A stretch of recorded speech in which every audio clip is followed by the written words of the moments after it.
Good afternoon, everyone. I'd like to welcome you to honoring our veterans today. Thank you for joining us, and I'd like to welcome Casey Walton to speak on behalf of the American Legion.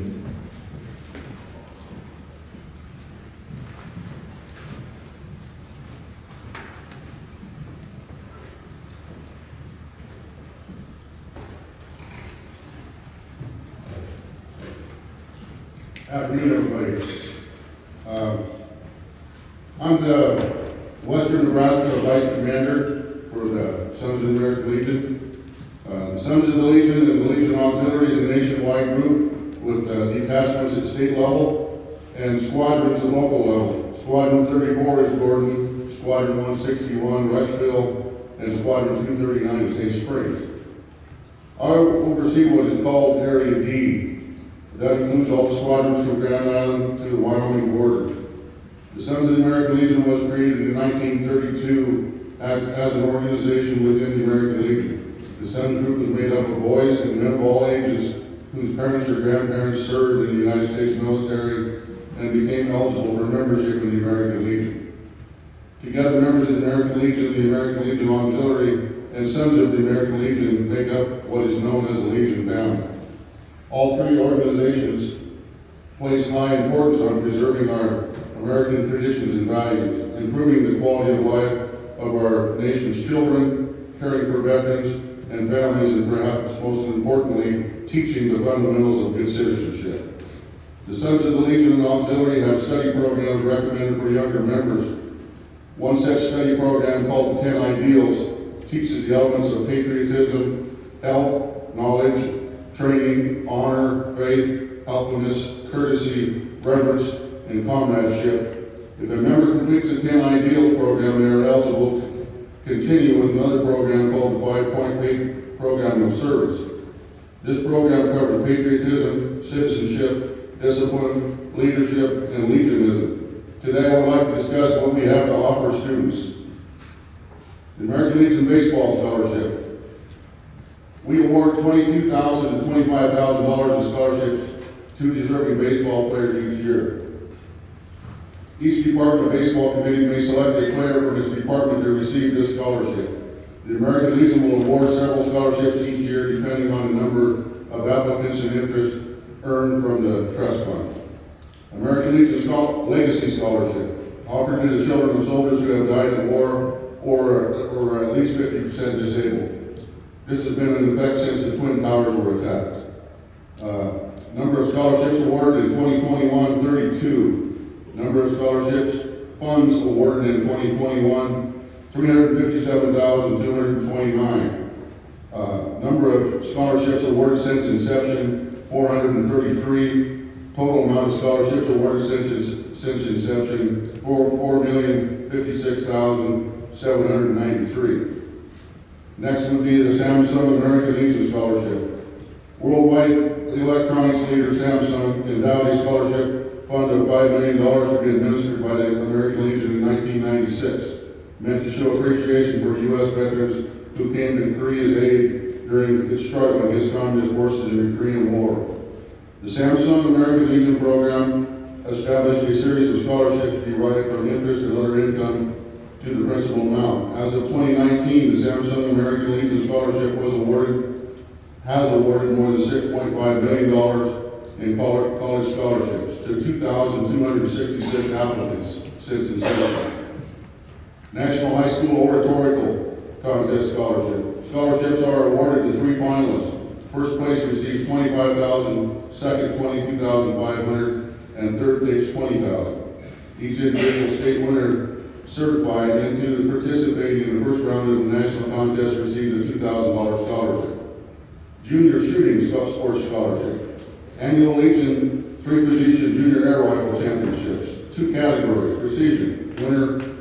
Winner will receive $5,000 in college scholarships. Sporter. Winner will receive $5,000 in college scholarship. These scholarships are provided in part by the American Legion and the Sons of the American Legion. Second place finishers in each category will receive $1,000 in college scholarships generally provided by the American Legion Auxiliary. Maynard Jensen American Legion Memorial Scholarship. Applicant must be a child or grandchild of a member of the American Legion or of a POW, KIA, or any deceased veteran, be a Nebraska resident and attend a Nebraska institution of higher education. American Legion Auxiliary Department of Nebraska Ruby Paul Campaign Fund Scholarship. Ruby Paul Campaign Fund Scholarship will be awarded to a daughter, son, granddaughter, grandson, great-granddaughter, or great-grandson of an American Legion or to an American Legion Auxiliary member. Children of Warriors National President Scholarship. The American Legion Auxiliary sponsors the Children of Warriors National President Scholarship to support the children of our warriors. These scholarships are awarded to 15 students annually who excel in academics and volunteer in their communities. 3 $5,000 scholarships are awarded annually per geographic division, for a total of 15 scholarships total. These scholarships are for undergraduate study at a 4-year accredited college or university and may be used for tuition, books, fees, room, and board. Junior Law Cadet. Every year, high school juniors from each of the American Legion 14 districts in Nebraska are chosen to participate in the Junior Law Cadet program. The purpose of the program is to allow male and female students the opportunity to explore and experience the various aspects of law enforcement training. Students participate in daily calisthenics and receive training in firearms, defense, fingerprinting, K-9 handling, accident and criminal investigation, lie detector testing, and state patrol car driving. Students stay at the Nebraska State Patrol Training Academy in Grand Island. It is the responsibility of the Legion Post to provide the cost of training for the student or students being sponsored by the Post. The cost of training includes food, t-shirts, caps, classroom materials, and administrative expenses. The Nebraska State Patrol provides counseling, training facilities, and equipment as a public service. This is just a few things that are available. Colleges are now looking for students that are members of a civic organization such as the Sons of American Legion or Legion Auxiliary. This can be an important tool to have on your college resume. How many men and women in the crowd are veterans? Would you please raise your hand? Everybody please give them a round of applause.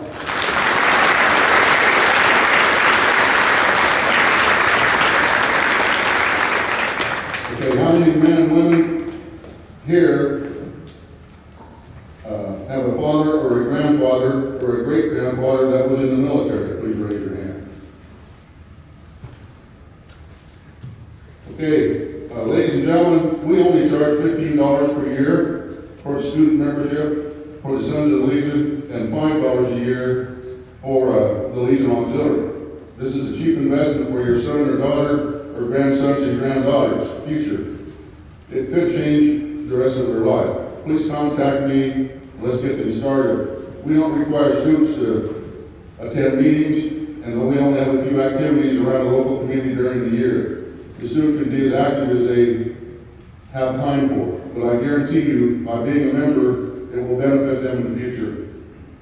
In closing, I would also like to thank the Gordon Rushville Public School for donating half of the popcorn sales promotion that they're putting on right now for us, for the Post 34 Legion Club to repair our roof. Thank you all very much.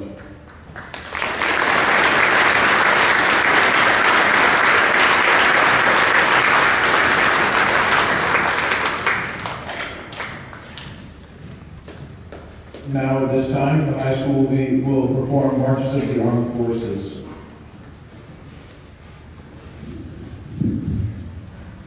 When your branch of service is called, would you please stand so that we might recognize your service to our country?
At this time, we will now have our Voice of Democracy essay winners recite their essays. The Voice of Democracy essays are essays put on by the juniors and seniors about patriotism and other topics.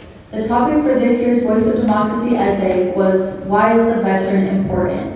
At this time, would Stella Wagner please read her essay?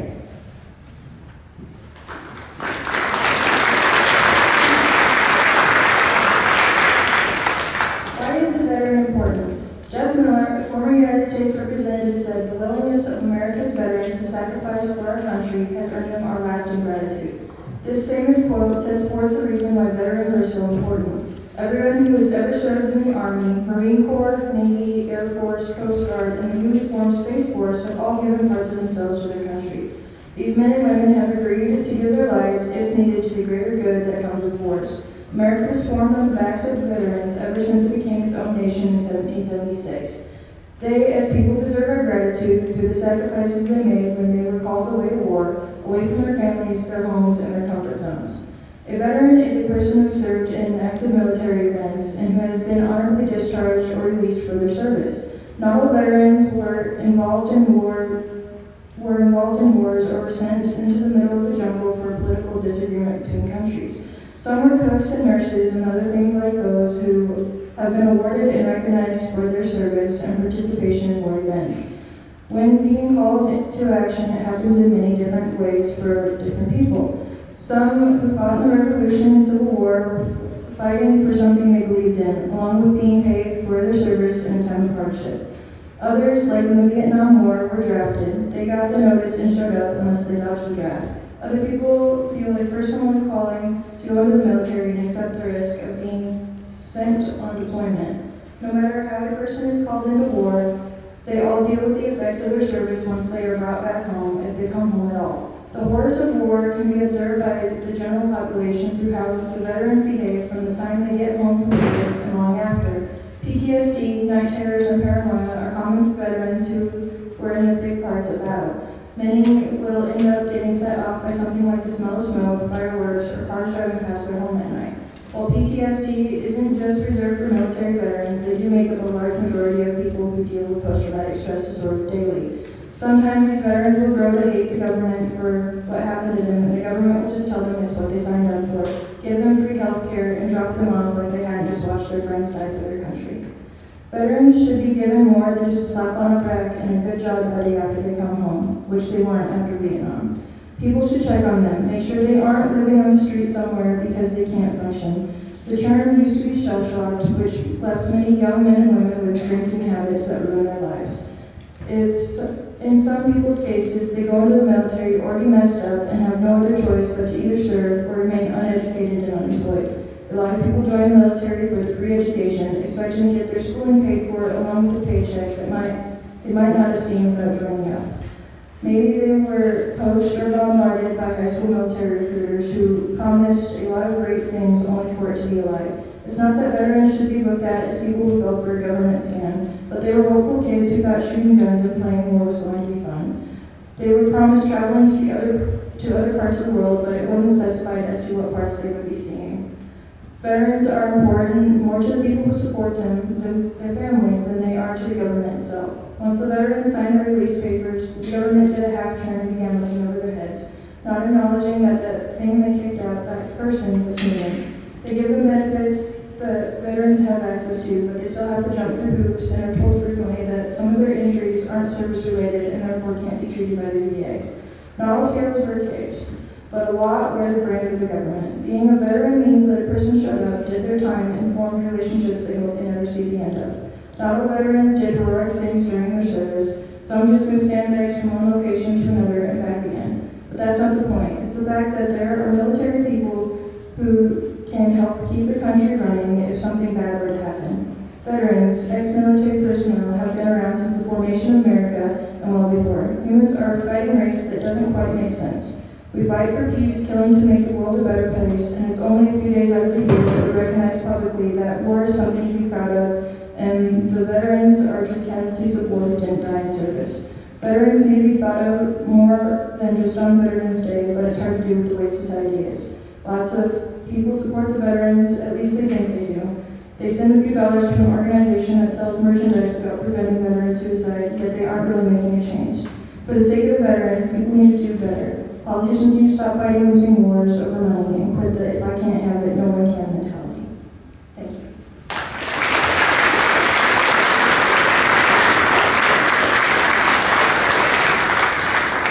Thank you, Sal. Our next essay winner is Colton Archibald.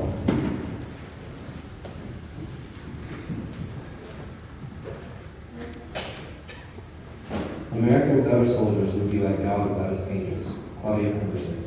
Veterans around the world enlist in the cause they believe in. The myriad of motives for becoming a veteran raises the question, why is the veteran important?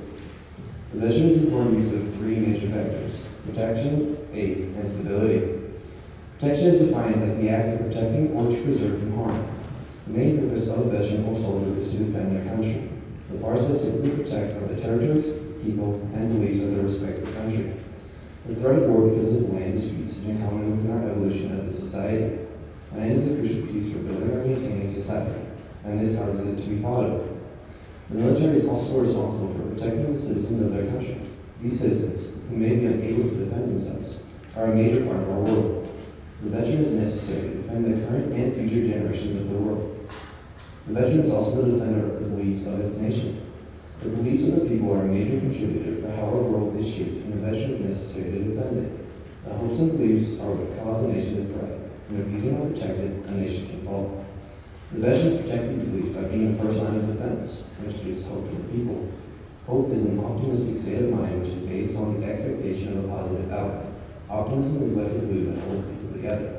It allows people to feel the need to try again in anything they do until they can succeed. The veteran is the building block of the success of any nation. The protection of belief is where our nation is able to succeed. The need for aid comes in many forms, and the veteran is needed to assist in all of these forms. Aid is necessary when someone's life is at risk. For example, in the United States, the Coast Guard is needed to save the life of a person or group of people who are in danger while in the ocean. Aid is also needed during disasters. The United States military has an operation specialized for helping in disasters. This group, called the Military Humanitarian Assistance and Disaster Relief, or ATDR, is used in many different ways.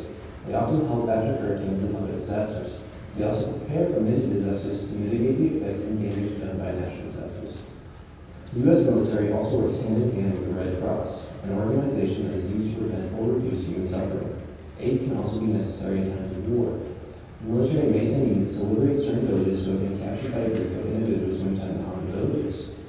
The aid that is required to keep every individual safe is unobtainable. However, the veterans are rewarded by continuously attempting to assist individuals who are in harm's way. Stability is the main factor of political and economic development. The veterans are a key factor for the stability of the United States. Protection that the United States military provides allows for stability. This is due to the feeling of safety. The main cause of instability is fear. Fear can be caused by attacks or certain events that may happen inside or outside of a country. Everything that the veterans do inside the military is to maintain stability. The stability were to collapse, democracy will fall into anarchy.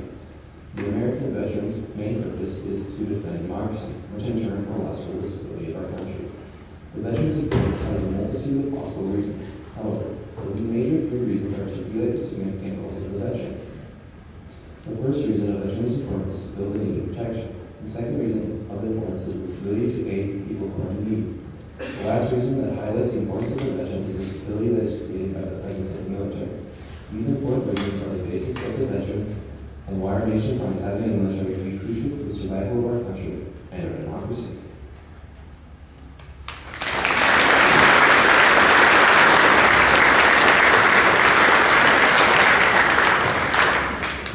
Next, we'll hear from Venus Keller, whose essay won first place for the Voice of Democracy this year.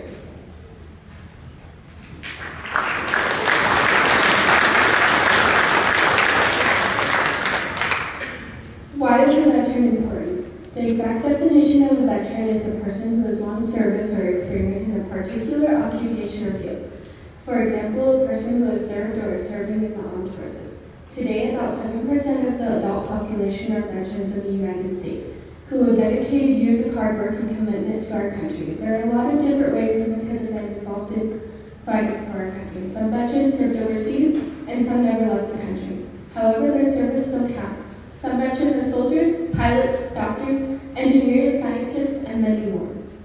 There are a lot of different reasons why our veterans are important. One of the biggest reasons is they risk their lives to protect ours. In some of the scariest situations in the world, thousands of soldiers fought for our freedom. Even though they knew the risks, they still decided to go into the military to protect our rights and freedoms. To this day, many veterans still face side effects of war. 22 veterans take their own lives daily. Another huge side effect is PTSD, or post-traumatic stress disorder. For example, if someone is in a bad car accident, they may be afraid riding cars. For a veteran, things like fireworks can trigger flashbacks, nightmares, feeling emotionally cut off, and being jumpy. These symptoms can start small and turn into a huge issue that makes a huge impact on the veterans' lives. This is a huge reason why we need to support our veterans, by making them feel honored and giving them the treatment they need to live their lives. Veterans are important to our nation's history and future. They are model citizens that put in hard work, dedication, and determination in all they did to protect our country and our future as proud Americans in the land of the free. In the past, many of them have gone into high political roles like George Washington in the Revolutionary War, Andrew Jackson in the War of 1812, Abraham Lincoln in the Black Hawk War, William McKinley in the Civil War, John F. Kennedy in World War II, and George W. Bush in the Vietnam War. These are all men of our past that went to war and fought for our country. Many presidents have actually served in the military. May say that is a perfect candidate for president because they were leaders in the military and they are likely to be great leaders of this country that will lead us to great success. They know the history of the U.S., they've been to war, they have seen what can happen to a country if there's no proper guidance. That is why they continue to teach us about the hardships of the past so that we don't repeat history and struggle through the same hardships. Vets will continue to have an influence on this country forever. Veterans are also the backbone of the country. Without them, there would be no United States of America, no life, liberty, and the pursuit of happiness, and no way to ensure that our country will continue to be the land of opportunity it has always been known to be. They have protected our rights as Americans and made the dreams of our forefathers possible. War, although horrid, it is inevitable in humanity and our freedom, and our future veterans who will be there to protect our blessed American lands and values. Today, the military is more heavily engaged in humanitarian operations than ever before. In the past 5 years, military aircrafts airdropped food into Ethiopia, helicopter aids into remote villages in Sudan, and rescued flood victims in Bangladesh. They also delivered medical teams to hundreds of major and minor disasters. The caring and selfless spirits of our past veterans continue to live in the hearts of those currently enlisted. Our future veterans are kids who sit next to us in English class, play varsity football, and our best friends. The few who decide to enlist hold an enormous responsibility. They will protect our American values, and we as citizens will be eternally grateful. Our future veterans are ready to uphold the traditions and honor what it means to be an American soldier, ready to protect the wills of our forefathers, and they try to promote peace, prosperity throughout the world. Not only are they veterans, they are family. Aunts, uncles, mothers, fathers, sisters, and brothers. They are important to everyone. They protect us and the country. Everyone is important and should be doing what a veteran does. Fight for our country, rights, and our freedoms. They also give the privilege we got. All of us are equal, whether it be race, age, professions, political point of view, or religion. We're all the same and we have the same rights. We as people are important. Would you risk your life, open our future, and be the backbone of our country like other veterans? Thank you.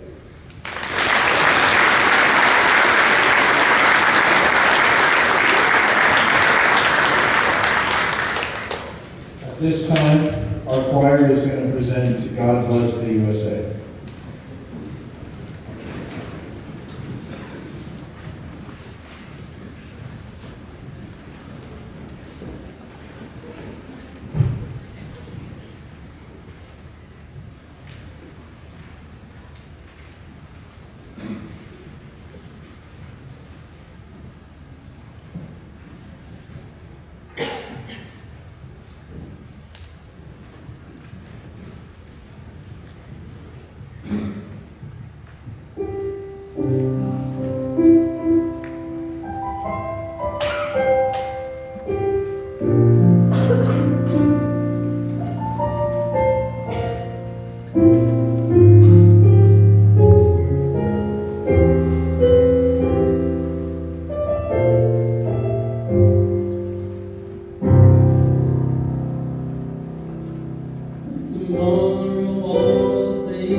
Our guest speaker today is Chris McDonald. He is an Air Force veteran and current Master Sergeant in the Air Force Reserves and has served for 19 years. Please give a warm welcome to Mr. McDonald.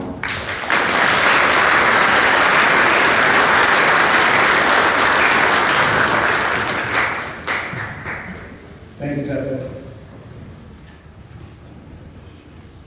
Some here may know me as Abe and Hunter's dad, the title I'm most proud of. Some as Coach McDonald, but mostly I'm known as the B guy or the honey man. Today I have the opportunity to talk to you about Veterans Day and my experience in the Air Force as a Master Sergeant. I'm honored today to be your guest speaker. Thank you for allowing me to be here. Today is a day to honor all men and women who served in the U.S. military. 104 years ago, on November 11, 1918, the guns of the world fell silent, an armistice was signed, and the Great War was over. Unfortunately, World War I was not the war to end all wars, as many had hoped. Veterans are not only responsible for defending this nation during a time of war, but it is the imposing presence of our great military that has acted as a deterrent to would-be aggressors.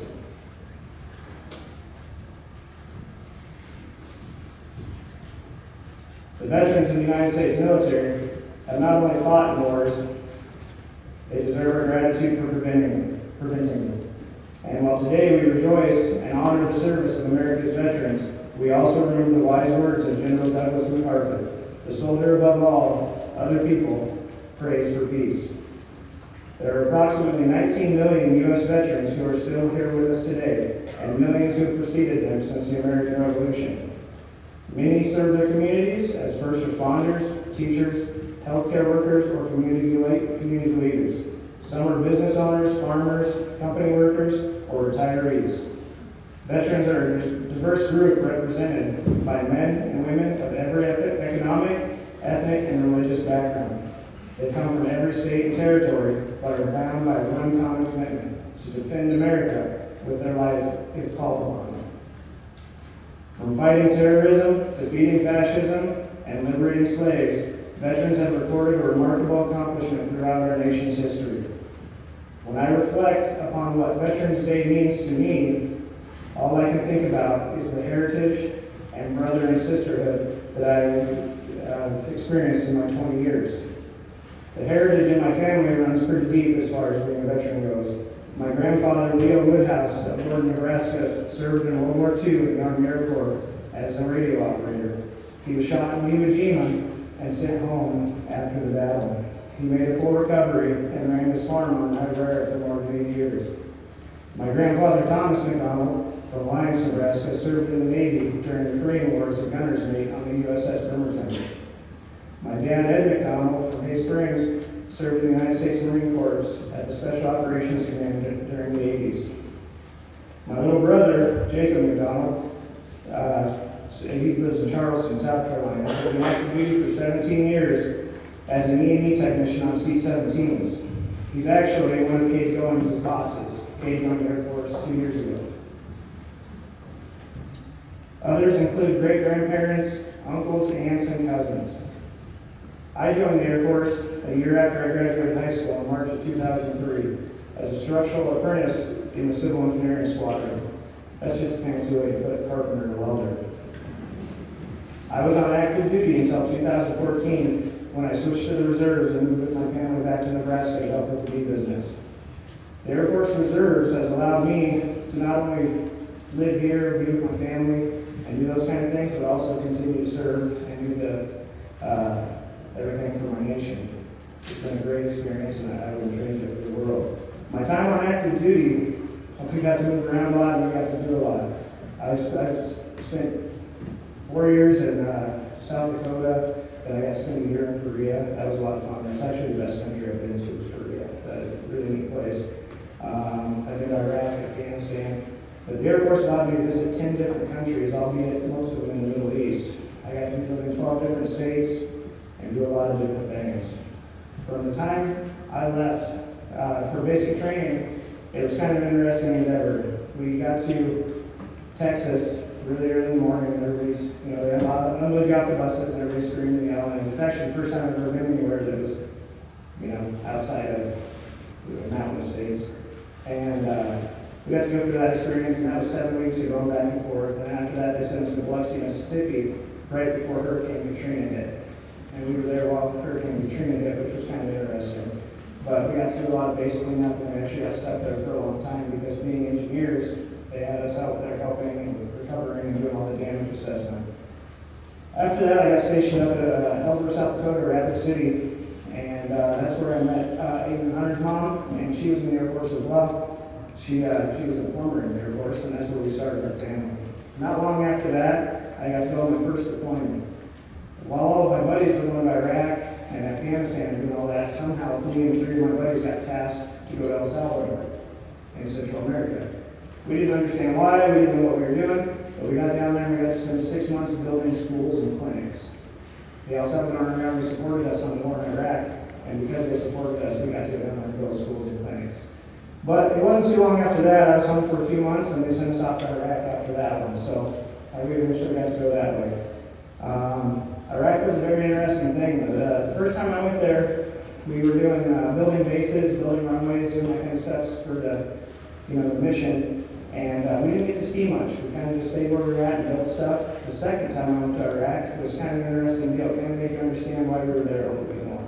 We got to do convoys, and we were out about outside the wire and things. We got to see kids going to school, and we got to see everybody, the community start to rebuild and do everything. We got to see children and other people do things they weren't allowed to do before we did that. After my second tour in Iraq, I went to Afghanistan, and that was kind of very similar. We built bases, we built runways, we did a lot of well drilling for local communities, which was very interesting. We were on teams that went around to all the local villages, and we got to talk to the tribal leaders and ask them what they needed. And that went from everything from, hey, we need these buildings rebuilt, to we need a well for fresh water, and we got to do a lot of well drilling and a lot of different things like that. And it was kind of neat to help those little communities and villages rebuild. After that, I got stationed in Colorado Springs, Colorado, and that's down there at Peterson. Well, it used to be Peterson Air Force Base. It's now Space Base Delta 1. Since the inception of the Space Force, they changed it. It was United States Air Force Space Command, and now it's Space Base Delta 1. So that's actually where I'm currently still stationed. I'm in the Air Force Reserve attached to an active duty unit. So what that means is, I guess, the best way to explain it is when the Air Force, active duty Air Force needs me, I go down there and do whatever they want, whether that's deploy, come down to work, whatever they need. But I don't belong to a traditional reserve unit or guard unit. And so with the transition to the Space Force, that's been an interesting deal. Everybody where I go now, except the engineers, cops, and the firefighters, everybody else belongs to the United States Space Force now. So when you drive on base, it says Space Force, and it's kind of interesting to see the big transition into that period of the Department of Defense. So, and then, like I said before, the reserve really allows me to serve my community and do different things. I'm the Vice Commander of the Legion in Big Springs. I get to do quite a few different things, and then also get to go serve my country and do my time. I've been in 19 and a half years. March 18th, I'll hit 20 years of total service. If I can leave you with anything today, the big thing I want to leave everybody with is I ask that everybody takes time and thanks the veterans for their service. Take time to think about some of the veterans in your life, and if they are willing, ask them to share their story. We have lots of veterans in our community, and lots of amazing stories. If you visit the nursing homes around here and find some of those older veterans, they have some of the most amazing stories. We have veterans in Bay Springs that served at Bunker Hill and part of Doolittle Raiders in World War II, and just amazing stories. So if they're willing to share those stories with you, I ask that you go sit down with them, visit with them, and get some of those stories, because we're getting to a part in our lives where those stories won't be available much longer. So I thank you for your time, and thank you for letting me come speak to you guys. Appreciate it.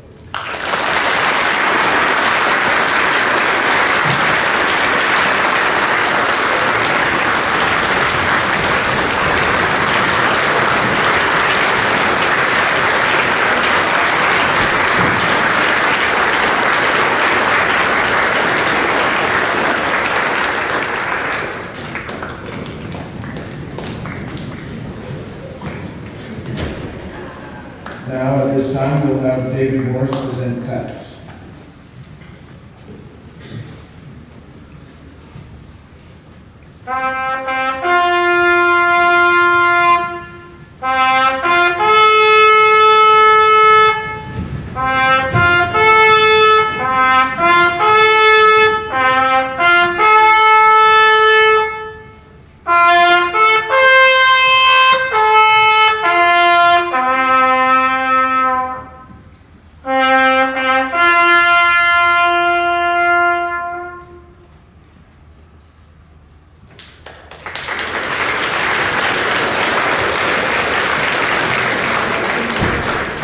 Please remain standing as the Board of American Legion Honor Guard retires the pledge.